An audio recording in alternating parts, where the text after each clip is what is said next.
हे कोणाच्या मात्र सरपंच झाली का? कोणाच्या भरोश्यावर सरपंच झाली? या पट्ट्याच्या. हो अरे मी हो म्हणून हे माझी बायको सरपंच झाली. कारण सांगतो त्या जणीनं माझ्या बायकोच्या विरोधात फार्म भरलं होतं, पण तिच्या घरी साधा संडासही नव्हता. तिच्यावर ऑब्जेक्शन कोणी घेतला? या पट्ट्यानं घेतला.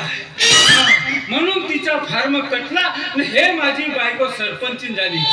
हो ना आता हे येते उजागरीला आलती, सांगते हुसकुली हे. चला जाऊ द्या, कशी असो. आता हे माझी बायको चंद्री सरपंच, हिचा आज वाढदिवस आहे. तसा माझ्या बायकोनं कधी वाढदिवस पाहिलं नाही आणि कोणाच्या वाढदिवसाला गेली नाही. पण आता हिचा वयाच्या 40व्या वर्षीचा 40वा वाढदिवस आहे.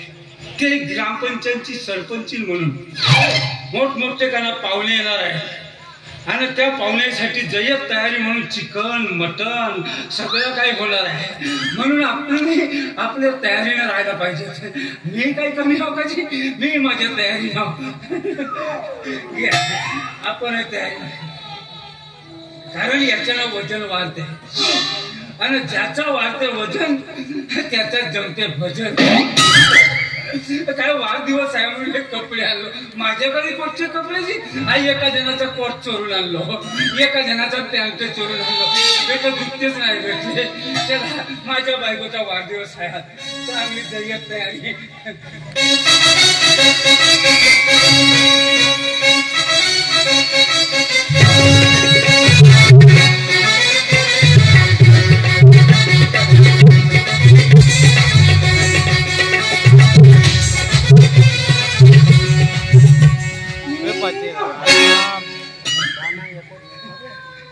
काय मस्त, अरे वा मस्त दिसते आमची सरपंच.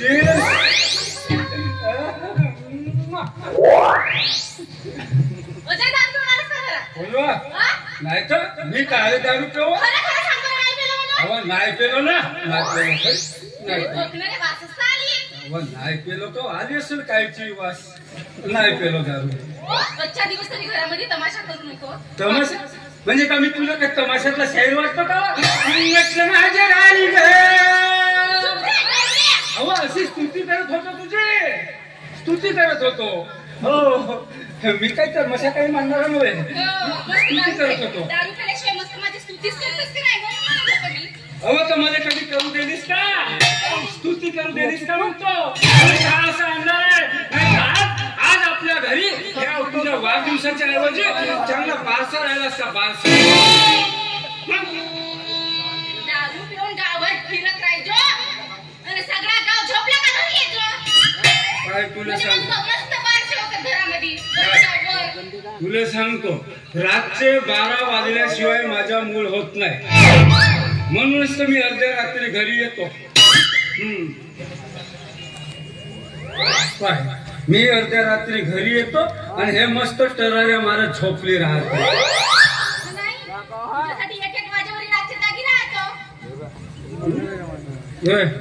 चल ना चल ना चंद्र, कोणीच नाही.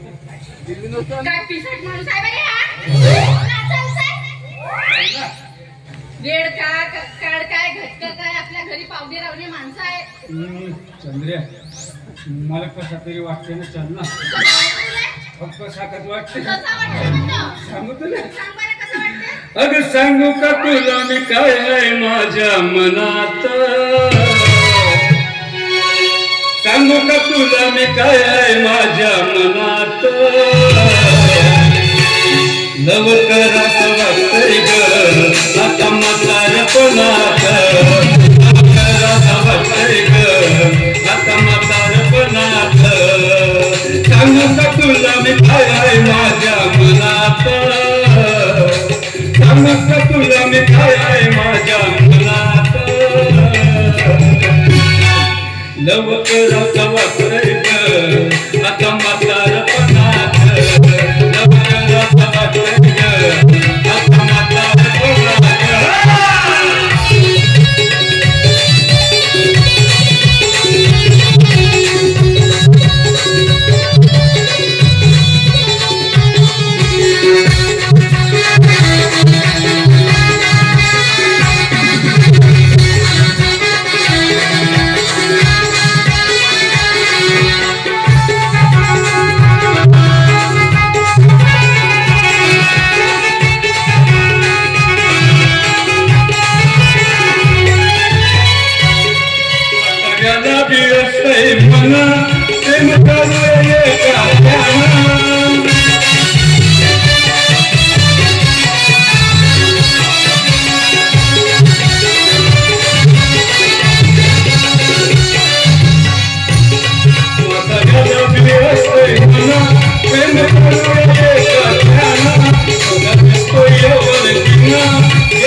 लवकर असं वाटतंय ग आता म्हातारपणा